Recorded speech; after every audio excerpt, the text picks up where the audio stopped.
এবার এসআইআর ইস্যুতে অনশনে উত্তরবঙ্গ উন্নয়ন মন্ত্রী। সোমবার সকাল থেকেই দিনহাটার বিডিও অফিসের সামনে তিনি অনশনে। তিনি বলেন যে বৈধ ভোটারদের নাম বাদ দেওয়া হয়েছে, এমনকি তাদের বিচারাধীন রাখা হয়েছে। প্রসঙ্গত উল্লেখ্য, দিনহাটায় প্রায় ৩৫,০০০ ভোটারের নাম বিচারাধীন। আর ঠিক সেখানেই প্রশ্ন, গত বিধানসভা নির্বাচনে মাত্র ৫৭ ভোটে জয়লাভ করে বিজেপি প্রার্থী নিশীথ প্রামাণিক, যদিও পরবর্তীতে উপনির্বাচনে ১ লাখ ভোটে জেতেন উদয়ন গুহ।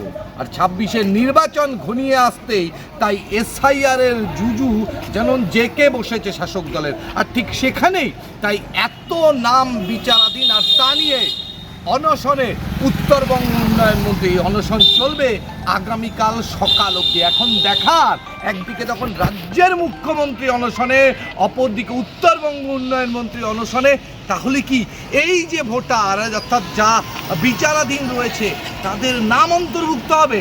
অপেক্ষায় রয়েছে কোচবিহারের মানুষ। কেন বলবো? আমরা তো ওই কর্মসূচির ডাক দিয়েছি, তোমরা বলবে। আমরা তো এই অন্যায়ের প্রতিবাদে, চক্রান্তের প্রতিবাদে, যথার্থ নাগরিক তাদের ভোটাধিকার থেকে বঞ্চিত করার চক্রান্ত, পেছনের দরজা দিয়ে বিজেপিকে জিতিয়ে ক্ষমতায় বসানোর চক্রান্তের প্রতিবাদে আমাদের নেত্রী, রাজ্যের মাননীয় মুখ্যমন্ত্রী, তিনি কলকাতায় অবস্থান করছেন। সেই অবস্থানের সমর্থনে এবং এই চক্রান্তের প্রতিবাদে আমাদের এই অনশন, গণ অনশন, আমরা এখানে সবাই সামিল হয়েছি। মহিলা পুরুষ সবাই মিলে এই ইয়েতে সামিল হয়েছে। এটা একটা পরিষ্কার চক্রান্ত। যে মানুষগুলো জন্মিয়েছে ভারতের মাটিতে, যে মানুষগুলো দিনের পর দিন, বছরের পর বছর ভোট দিয়ে আসছেন, নানা রকম ভোটে তারা অংশগ্রহণ করছেন, তাদের নাম, এমনকি জনপ্রতিনিধি, কেউ পঞ্চায়েত, কেউ পঞ্চায়েত সমিতির মেম্বার, তাদের নাম বাদ দিয়ে দেওয়া হচ্ছে। বাদ দেওয়া মানে আন্ডার অ্যাডজুডিকেশনের কথা বলে তাদেরকে রেখে দেওয়া হচ্ছে। অনির্দিষ্টকাল এইভাবে ফেলে রেখে তাদের উপর মানসিক চাপ সৃষ্টি করা হচ্ছে। আমরা দেখতে পাচ্ছি যে সেই তালিকায় মুসলিমের সংখ্যা যেমন আছে, অনেকটাই রাজবংশী আছে, হিন্দুদের মধ্যে অন্যান্য সম্প্রদায়ের মানুষও আছেন। অর্থাৎ একেবারে পরিকল্পিতভাবে জায়গা বেছে নেওয়া হয়েছে। যেমন দিনহাটা বিধানসভা কেন্দ্রে ৩৬,০০০ ভোটারের নাম আন্ডার অ্যাডজুডিকেশন আছে। তার মধ্যে ১৬,০০০ই হচ্ছে ৩টে অঞ্চলে, চৌধুরীহাট, সুকারুকুটি আর নয়ারহাটে।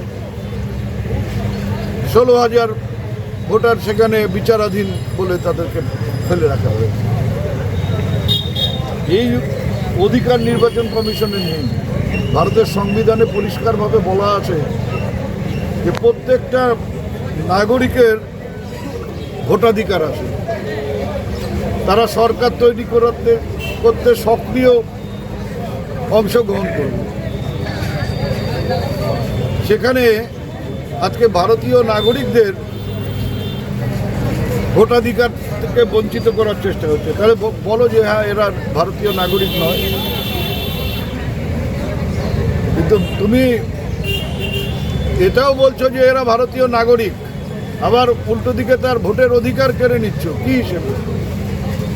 কে ক্ষমতা দিয়েছে নির্বাচন কমিশনকে? কেন ভোটের অধিকার থাকবে না? নানাভাবে একেবারে বিজেপির অঙ্গুলি হেলনে চলছে এই নির্বাচন কমিশন। ছিটমহলবাসীদেরও নাম বিচারাধীন তালিকায় রয়েছে বারবার। ছিটমহলবাসীরা তারা দুটো রাষ্ট্রের চুক্তির ফলে ভারতের নাগরিক হয়েছে।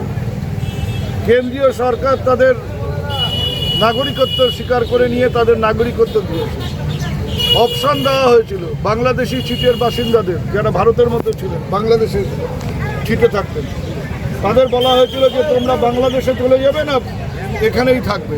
তারা ১০০% জানিয়েছিলেন যে আমরা এপারেই থাকব। আর প্রায় ১,০০০-এর কাছাকাছি লোক তারা ওপার থেকে, ভারতীয় ছিটে ছিলেন, তারা এপারে এসেছিলেন, তারাও অপশন দিয়ে এসেছিলেন। তাদেরকে বিভিন্ন জায়গায় ক্যাম্প করে প্রথমে, পরে কলোনি তৈরি করে থাকবার বন্দোবস্ত করে দেওয়া হয়েছে। এইরকম একটি কলোনি আমাদের দিনহাটা ভিলেজ 1-এ আছে।